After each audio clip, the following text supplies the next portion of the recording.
Dahulu kala, hiduplah seorang raja bernama Prabu Tapa Agung di Tanak Pasundan, Jawa Barat. Sang raja mempunyai dua orang putri bernama Purbararang dan adiknya yang bernama Purbasari. Suatu hari, raja memutuskan untuk menunjuk Purbasari menjadi ratu dan menggantikan posisinya sebagai raja. Akan tetapi, keputusan itu membuat Purbararang marah. Ini dikarenakan Purbararang adalah putri sulung, dan dia menilai jika dirinya yang lebih pantas menjadi ratu, bukan Purbasari, adiknya. Namun sang ayah tetap bersikeras dan menurunkan tahtanya kepada Purbasari. Purbararang yang merasa dengki, lantas berniat untuk mencelakakan Purbasari. Untuk melancarkan aksinya, Purbararang meminta bantuan seorang penyihir.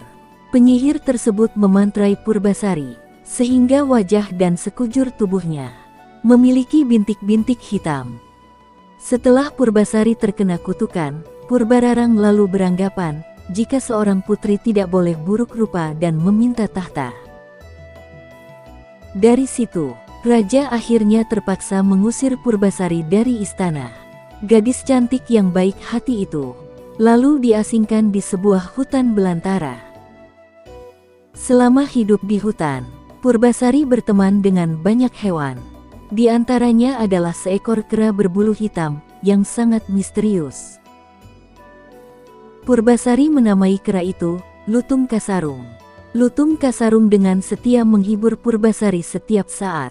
Ia juga rutin mengambilkan bunga-bunga yang indah dan buah-buahan yang izat untuk Purbasari. Pada suatu malam di bulan purnama, Lutung Kasarung menyuruh Purbasari untuk mandi di telaga. Mendengar perintah itu, Purbasari menuruti dengan senang hati.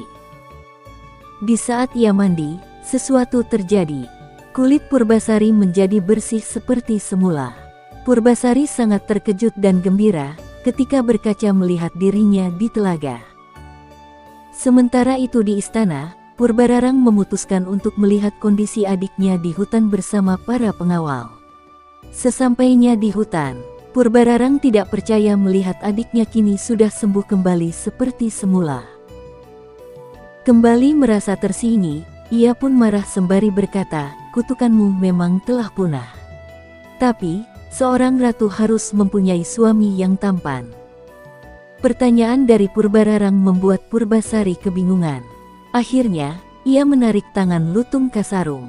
Purbararang tertawa terbahak-bahak melihat tindakan sang adik. "Jadi, monyet itu tunanganmu? Mana ada ratu punya suami seekor monyet?" kata Purbararang. Pada saat itu juga, Lutung Kasarung tiba-tiba berubah menjadi seorang pangeran yang berwajah tampan. Semua terkejut melihat kejadian itu. Purbararang akhirnya mengakui kesalahannya selama ini dan meminta maaf kepada Purbasari atas kesalahannya selama ini.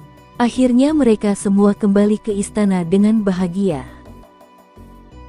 Demikian cerita singkat tentang Lutung Kasarung. Cerita ini memberikan pemahaman mendalam kepada kita tentang berbagai nilai-nilai yang ada dalam masyarakat, seperti keadilan, kebenaran, ketabahan, keberanian, empati, kebaikan hati, tanggung jawab, dan pengabdian. Sampai jumpa di cerita berikutnya. Jangan lupa bantu subscribe, share, dan komen.